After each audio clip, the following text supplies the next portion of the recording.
It's 2:30 and this is Observer Radio News. I'm Meghan Housely with Michelle Nash and Mike Crisolago. It's -1 and snowing outside our East York studios, but the wind chill makes it feel more like -9. Now here are the headlines. Rescue workers continue to look for survivors after an earthquake devastated the Abruzzo region in Italy. The Blue Jays get set for their second game of the season in a very dry Rogers Centre, and Farrah Fawcett is doing fine after some minor surgery. Now to our top story. Over 200 people are confirmed dead in the earthquake that hit Italy's Abruzzo region early yesterday morning. Another 2,000 are injured and almost 20,000 are left homeless. Rescue workers are going around the clock to find more survivors, but they say at this point time is working against them. Vaughan MP Maurizio Bevilacqua says this is a very difficult time for the Toronto Italian community. Almost 100,000 people in the GTA have family roots in L'Aquila. It is the hardest hit town in the Abruzzo region. Those looking for information on family and friends in the devastated region are being told to call Foreign Affairs. The Humane Society of Durham Region burned to the ground on December 17th last year. The flames have been put out and the surviving animals have been rescued. There is a grave need for the shelter in the Durham region, and staff is eager to get back to helping the animals, but politics are getting in the way. Mallory Hendry reports. Ruby Richards, manager of the Humane Society, is struggling to keep her staff motivated and the animals healthy. It's hard, Richards says, because they serve one of the largest areas in Ontario. Between 500 and 700,000 people in Durham right now. And it's probably, as for area square miles, we probably have one of the largest coverage areas we have to deal with. Getting the Humane Society back up and running has become a political issue. The city of Whitby is taking its time with the zoning. If they take the usual 4 to 6 months, the shelter may lose the land that they've bought. Lindsay Cope, animal care manager, is frustrated by the delay. Oh, it just infuriates me. It's frustrating. I mean, I don't know, to me, but I mean, I don't know politically, I know nothing. It's just frustrating thinking, like, how hard is it to give us a little piece of land? Like, it's not like we're asking for, 200 acres in the middle of the city. Like, all we're asking for is an acre or two. The community is showing their support through fundraisers and donations. Richards hopes this will put pressure on political leaders to make their zoning a priority. Mallory Hendry, Observer Radio News, Toronto. A baby girl waits at Sick Kids Hospital for an operation to save her life. Lillian O'Connor, who is from PEI, is hooked up to a respirator while she awaits a heart transplant. Kaylee Wallace, another baby girl, is Lillian's potential donor. Her parents are considering the risks involved with the complicated procedure. Lillian, who will be a month old on Thursday, has a heart disease that doesn't allow enough oxygen into her blood. Doctors say she'll only live a few more weeks if she doesn't get a transplant. Baby Kaylee has a problem with her brain. She can't breathe without a machine. Her parents say they have exhausted all medical resources and they want Kaylee's heart to go to Lillian. They know she's dying and will take her off life support. A stolen Thunder Bay plane landed in Missouri last night. Its pilot is now in the custody of the FBI. 2 U.S. fighter jets started tracking the plane when it crossed the Michigan-Wisconsin border. An FBI spokesperson said the pilot was born in Turkey but became a Canadian citizen last year. The plane was stolen from Confederation College in Thunder Bay.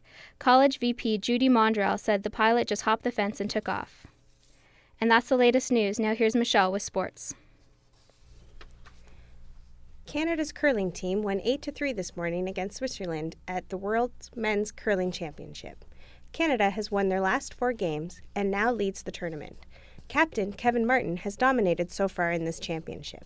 Tonight, he faces a tough competition against Thomas Ulsrud of Norway. Tonight, the Rogers Centre is going to be dry.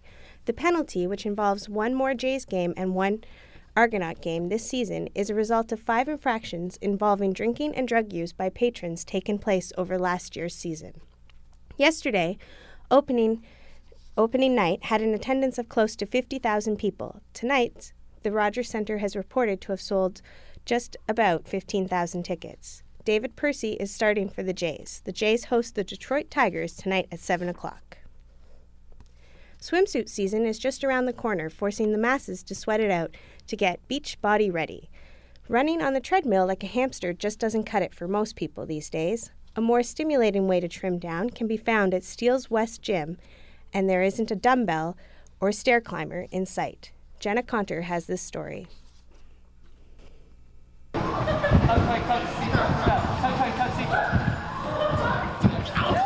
A good workout at Steele's West Gym begins with a warm-up on the trampoline. 4 years ago, this center for gymnastics started hosting evening drop-in sessions. Steele's West Gym is open to beginners interested in a good workout and also has the equipment for gymnasts to improve their skills. Alan Kang rents the space from the owner. Unlike other open gyms, I run like a little warm-up and group kind of stretching, tumbling warm-up first, so just to make sure everyone has something to work on and they got the basics down. And I get the range of people. I get dancers, I get fight students, computer programmers, everyday Joes who just want to learn something new and different with their body. The group warm-up lasts about 2 hours. The gym is then open for a variety of training opportunities. For clients like Alana Zatzman, there couldn't be a better way to keep her body in tip-top shape for her job as a stunt performer. I am a stunt performer and a web graphics designer, and I go here for extra training. It's just good to have extra skills in other areas, and I'm not really skilled in this area, so learning something new is always fun. Variety is the spice of life, and the people at Steele's West Gym take full advantage of these drop-in sessions. Adults over the age of 18 are welcome to check it out every Monday and Friday evening. Jenna Conter, Observer Radio News, Toronto. The Leafs host the New Jersey Devils tonight at 7 o'clock. This is the Leafs' third last game of the season. And the Raptors host the Atlanta Hawks tonight at 7 o'clock at the ACC. Atlanta is in fourth place in the East standings. The Raptors are 17-21 in Canada this season. That's all now at the Sports Desk. After a short break, Mike Crisolago will have all the entertainment news. So I totally had the sweats and I was nauseous and I thought it was some kind of flu bug or something I ate. I'm only 38. I play golf whenever I can and I totally cut down on my smoking and I'm not that much overweight. Anyways, so the chest pain, it was someone was standing on my chest. I could hardly catch my breath. So my neighbor says I'm totally calling an ambulance. Stupid me, I'm still going no, I'll be fine. It's just gas pains. Only now the pain starts spreading to my shoulder and my neck, then my arm, and so finally I'm okay, call the ambulance. I got to the hospital and they stopped the heart attack. I mean as fast as it started with this new treatment that dissolves blood clots. Here's the real kicker. The treatment is so new, it's not available everywhere. Guess it was my lucky day. Welcome back and hello everyone. I'm Mike Crisolago and here's the latest in entertainment news. Well, there's some relief today for fans of Farrah Fawcett. A close friend confirmed that the 62-year-old actress is, quote, not on death's door. The friend did admit that Fawcett's anal cancer has spread to her liver. However, many outlets reported that the former Charlie's Angels star was in hospital and near death. Fawcett's doctor and the friend both confirmed that she was admitted to a Los Angeles hospital for a minor procedure. The friend stated that Fawcett is doing great and that she'll head home soon. On the literary front, with Harbourfront's author reading series approaching, another Canadian reading series is celebrating material that some authors never intended to see the light of day. It's called The Grown-Ups Read Things They Wrote as Kids, and as Laura Godfrey reports, anyone is free to take the mic in this soul-bearing diary and teenage poetry sharing event. Once a season, dozens of Torontonians get up on stage and risk humiliating themselves before a crowd of hundreds. Some read their most personal childhood diary entries, and some read their long-forgotten letters to Santa. Steve, a speaker at the most recent event, read from a newspaper he created with his older brother over 50 years ago. The newspaper was for cats and dogs. They even wrote a national anthem for the animals. Wolfersons and growlers sit beside their well-filled bowls. Luxury surrounds them all while we poor hungry souls. The series organizer, Dan Meisner, works for CBC Radio's program Spark. He says he got the idea for this series 2 years ago while digging through old cardboard boxes with his wife. They found her 7th grade diary and started reading pages out loud. Meisner was convinced this experience was something other people could enjoy too. What's really neat about it is that you're kind of capturing a moment in time that you maybe haven't revisited in a while, and sort of remembering that awkward in-between stage of childhood and angsty teenage poetry writing is it's neat to look back. As unimaginable as it might seem to read about your first crush or your deepest family secrets in front of 200 strangers, there's an air of support as each person takes the stage.